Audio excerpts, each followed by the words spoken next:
Ito po, samahan niyo po ako para magbukas ng matanggap ko pong regalo mula sa aking suki sa palengke.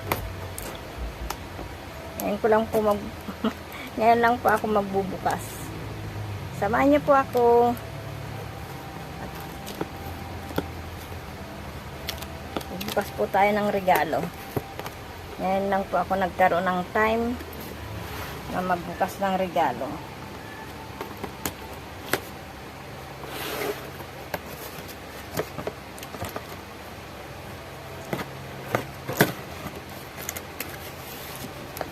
Ayan.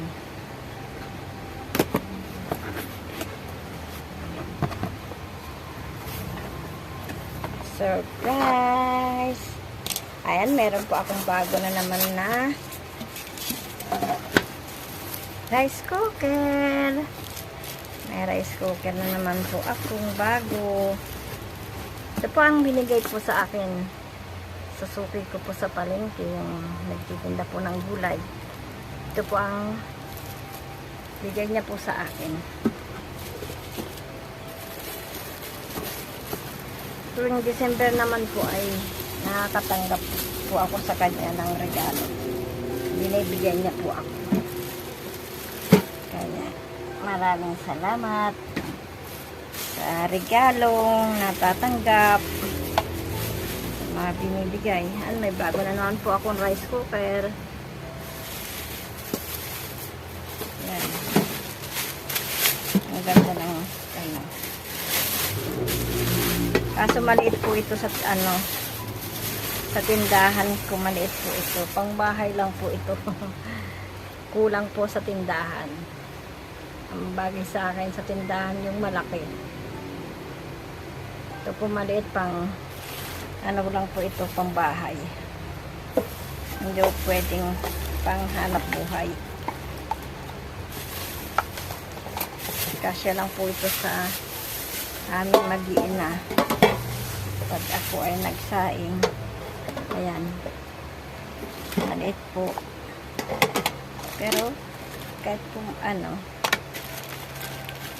maliit, malaking bagay na po ito sa akin. At syempre binigay po ito, kaya maraming salamat po sa nagbigay.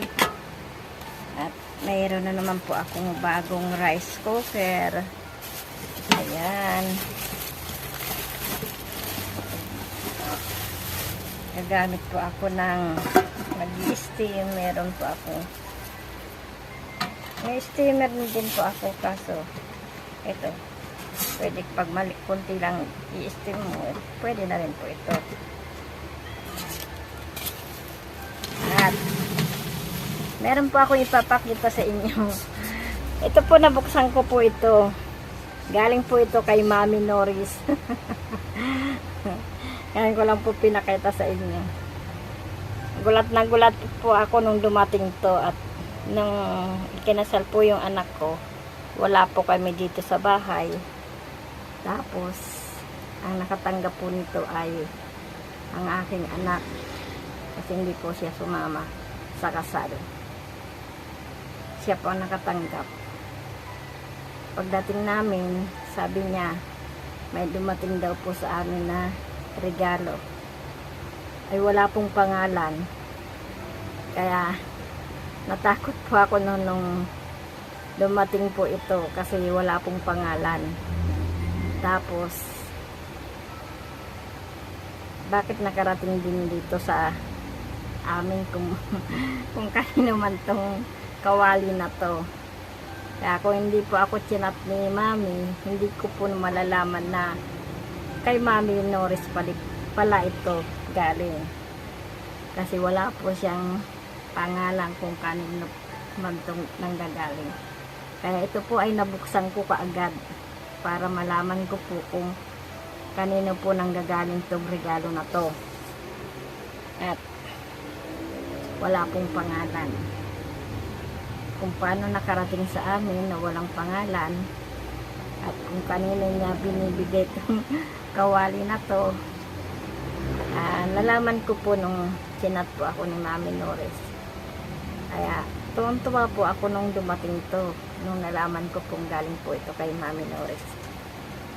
First time ko pong makatanggap ng regalo mula sa ibang bansa. Ibang bansa. First time ko po ito makatanggap. Nakakatanggap po ako dito lang sa Pilipinas. Pero sa ibang bansa po ay hindi po ako nakakatanggap pa ng regalo mula sa aking naging kaibigan sa YT at nagmahal din ng sobra-sobra sa akin. Maraming salamat po, Mami Norris, sa gift mo. Sa gift niyo po sa akin. Maraming salamat, Mami Norris. Love you po. Ingat po. Bye-bye. Bye-bye po sa inyong lahat. Ingat po lagi. God bless.